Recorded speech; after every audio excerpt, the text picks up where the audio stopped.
Question number 4 को solve करेंगे from exercise 5.2। Find the value of x in each of the following figures if L is parallel to M। दो figure आपको given है, figure 1 figure 2, इन दोनों में value of x find out करनी है। देखिए यहाँ पे x है और यहाँ पे ये x है, x की वैल्यू फाइंड आउट करनी है और आपको गिवन है कि जो ये लाइन है, देखिए इस फिगर में L और M ये दोनों लाइंस पैरेलल हैं और इस फिगर में ये L और M लाइन है, ये दोनों लाइंस पैरेलल हैं, है ना। तो सबसे पहले फिगर 1 की बात कर रहे हैं, है ना। L is parallel to M, ये आपको क्वेश्चन में गिवन है ना। तो फिगर 1 यहाँ पे मैं आपके लिए फिर से बना रहा हूं, ये हो गया L लाइन, ये हो गई M, है ना। ये एंगल गिवन है 110 डिग्रीज और ये वाला एंगल आपको फाइंड आउट करना है x क्या होगा इसकी वैल्यू, ठीक है। अब यहाँ पे अलग अलग प्रॉपर्टी का यूज करके और अलग अलग तरीके से आप सॉल्व कर सकते हैं, है ना भाई। यहाँ पे ऐसे केसेस में जब दो लाइन पैरेलल होती हैं और इस तरीके से लाइन कट करती है तो ट्रांसवर्सल ही हो गया ये, और ये पैरेलल लाइन का केस हो गया, पैरेलल लाइन और ट्रांसवर्सल का केस है। तो यहाँ पे अलग अलग एंगल्स प्ले में आ जाते हैं। कैसे एंगल्स आपने पहले पढ़े हुए हैं, corresponding angles, alternate interior angles, है ना। और कौन से एंगल्स होते हैं, angles on the same side of the transversal, है ना, interior angle on the same side of the transversal. ऐसे कई तरीके के एंगल्स होंगे जो यहाँ पे प्रॉपर्टी का यूज होगा, है ना। आप किसी एक तरीके से फाइंड आउट करेंगे तो मैं भी किसी एक तरीके से फाइंड आउट करने की कोशिश करता हूं। देखिए यहाँ पे ये एंगल, ये वाला एंगल और ये वाला एंगल, ये दोनों, ये एंगल मान लीजिए कि ये एंगल 1 है ना। तो ये 110 डिग्रीज और एंगल 1, ये दोनों क्या है, वर्टिकली अपोजिट एंगल्स हैं। तो 110 degrees plus angle 1, sorry 110 degrees is equal to angle 1। ऐसा क्यों हो रहा है, रीजन आपको बताना जरूरी है। एंगल 1 और 110 डिग्रीज इक्वल होंगे, क्यों, क्योंकि ये वर्टिकली अपोजिट एंगल्स हैं, है ना। क्या एंगल्स हैं ये, वर्टिकली अपोजिट एंगल। आप किसी भी तरीके से एंगल फाइंड आउट करें कोई भी प्रॉपर्टी का यूज करके, बस आप प्रॉपर्टी लिख दीजिए कि कौन सी प्रॉपर्टी का आप यूज कर रहे हैं, ठीक है, क्लियर है। अब ये एंगल 1 हो गया। अब ध्यान दीजिए एंगल 1 और एंगल x, एंगल 1 और angle x same side of the transversal है या नहीं, है ना। देखिए ये इस साइड में दोनों इंटीरियर एंगल्स हैं, तो same side of the transversal जो इंटीरियर एंगल्स होते हैं उनका सम क्या होता है, वो 180 डिग्री के बराबर होता है।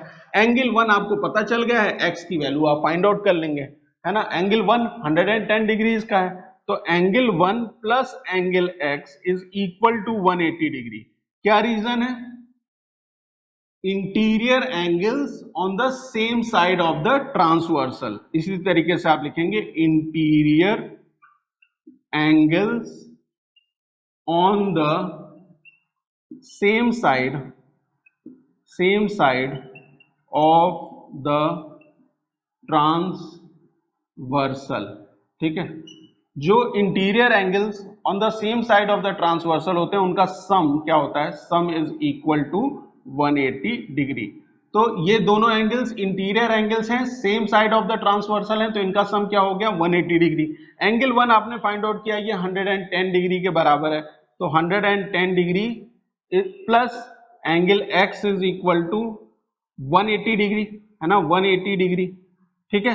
तो एंगल x की वैल्यू क्या हो जाएगी, 180 degree minus 110 degrees, that is equal to 70 degrees. तो एंगल x की वैल्यू क्या आ गई, यहाँ पे 70 डिग्री आ गई। क्लियर, कहीं पे कोई कंफ्यूजन, कहीं पे कोई कंफ्यूजन, आप दूसरी प्रॉपर्टी का भी यूज करके फाइंड आउट कर सकते हैं, कभी हम इसको और तरीके से भी डिस्कस करेंगे। अब आते हैं हम पार्ट 2 पे, ठीक है। देखिए फिगर 2 को देखिए, यहाँ पे आपको क्या फाइंड आउट करना है, x की वैल्यू फाइंड आउट करिए, इस एंगल x की वैल्यू फाइंड आउट करनी है। अभी जैसे ये फिगर गिवन है आपके बुक में, है ना, इस फिगर को जरा इस तरीके से देखिए, ऐसे, है ना, ऐसे देखिए, मैं बना देता हूं ये फिगर यहाँ पे, इस तरीके से ये कैसा दिखता है ना। ये L लाइन है, ये M लाइन है। मैंने क्या कहा, आप बुक ऐसे पढ़ते हैं, है ना। इस फिगर के लिए आप इस बुक को इस तरीके से कर लीजिए, ठीक है, और फिर ये फिगर बनाइए, ठीक।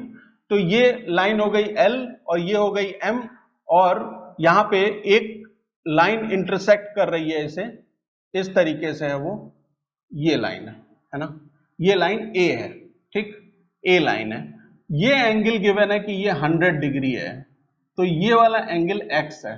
जरा बताएंगे ये कैसे एंगल्स हैं, ये बताएंगे ये कौन से एंगल्स हैं? तो आप कहेंगे सर ये तो करस्पॉन्डिंग एंगल्स हैं, तो इक्वल होंगे या नहीं इक्वल होंगे? हाँ जाहिर सी बात है इक्वल होंगे, है ना। Angle x is equal to 100 degrees, क्या रीजन है, क्या रीजन होगा ये? Corresponding angles, corresponding angles, corresponding angles जब दो लाइन पैरेलल होती है और एक ट्रांसवर्सल कट कर रहा है, तो ट्रांसवर्सल के एक साइड, ट्रांसवर्सल के इस साइड यहां ऊपर में बनने वाला एंगल और ट्रांसवर्सल के इस साइड यहां ऊपर में बनने वाला एंगल क्या कहलाएगा? करस्पॉन्डिंग एंगल कहलाएगा, और ये दोनों एंगल्स इक्वल होंगे। यहां पे भी देखने पे अगर थोड़ा विजुलाइज करें तो समझ में आएगा, ये एंगल पैरेलल, ये दोनों लाइंस क्या है? पैरेलल लाइन है, और ये ट्रांसवर्सल उसे कट कर रहा है, तो ये एंगल यहां बना और यही इसी तरीके से ये एंगल यहां बना, तो ये दोनों एंगल्स क्या होंगे? करस्पॉन्डिंग एंगल्स होंगे, और ये एंगल इक्वल है। बात समझ में आ गई? तो ये था क्वेश्चन नंबर 4 का पार्ट 2 और पार्ट 1 दोनों हमने सॉल्व कर लिया for the value of x। मिलते हैं नेक्स्ट क्लास में। Thank you for watching.